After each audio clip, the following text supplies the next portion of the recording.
شب قدر کی فضیلت 27ویں شب کی، ویسے تو طاق راتوں کے بارے میں فضل سبحان صاحب، تمام طاق راتوں میں ہم نے اس رات کو تلاش کرنا ہے جو 1000 مہینوں سے بہتر ہے، لیکن خاص اس رات کے لیے جو شب قدر کی ہے، جو 27ویں کی فضیلت ہے، اس پر اگر آپ کچھ بات کریں، اور پھر نزول قرآن ہوا اس پر بھی اگر آپ بات کریں، کیا کرنا چاہیے، کون کون سی عبادات ہیں جو اس رات میں کرنی چاہیے اور اس کا ثواب کتنا ہے؟ بسم اللہ۔ اور یہ کیا شب قدر جو یہ ٹریول کرتی ہے آخری عشرے کے اندر؟ 21ویں شب بھی ہو سکتی ہے، 23ویں شب بھی ہو سکتی ہے، 25ویں بھی ہو سکتی ہے، کیا ایسا ہے؟ جی میں نے سنا ہے جی۔ نحمدہ و نصلی علی رسولہ الکریم۔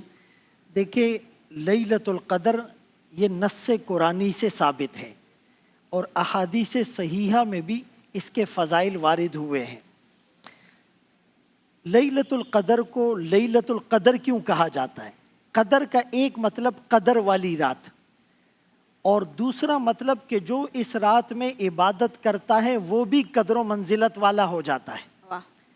قدر کا ایک معنی تنگ ہو جانا، اس کثرت سے فرشتے ساری رات طلوع فجر تک نازل ہوتے ہیں کہ زمین تنگ پڑ جاتی ہے۔ قدر کا ایک مطلب تقدیر اور اندازہ کرنا۔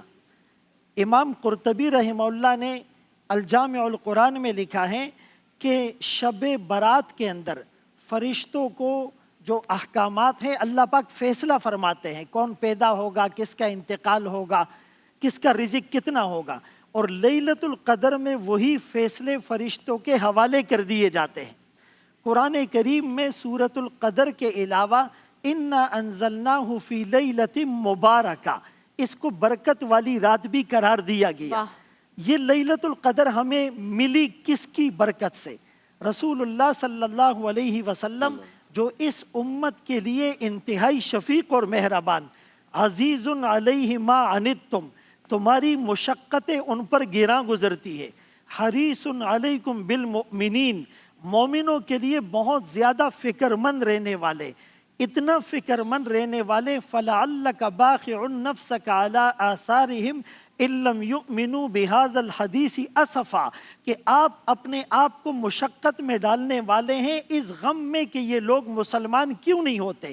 تو آقا نے کہا اللہ میری امت کی اوسط عمر ما بین 60 الی 70، 60 to 70 ہوگی، اور بنی اسرائیل کا ایک عابد جس نے 1000 سال عبادت کی، تو میری امت نیکیوں میں پیچھے نہ رہ جائے۔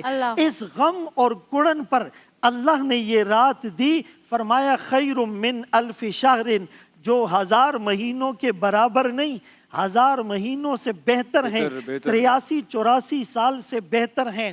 اور اس رات کی فضیلت یہ ہے کہ جو اس رات میں فرمایا عبادت کرے گا، من قام لیلۃ القدر ایمانا و احتسابا، ایمان اور ثواب کی حالت میں، غفر لہ ما تقدم من ذنبی، اس کے اگلے پچھلے گناہ معاف ہوں گے، اور روایات سے ثابت ہیں اس کے ظاہری اور مخفی گناہ معاف ہوں گے، جو گناہ اس کو یاد ہیں اور یاد نہیں وہ معاف ہوں گے، سمندر کے جاگ کے برابر گناہ معاف ہوں گے، بارش کے قطروں کے برابر گناہ معاف ہوں گے، آسمان کے ستاروں کے برابر گناہ معاف ہوں گے، ریت کے ذرات کے برابر گناہ معاف ہوں گے، اور پوری دنیا کے جتنے ایام ہیں اس کے برابر گناہ معاف ہوں گے۔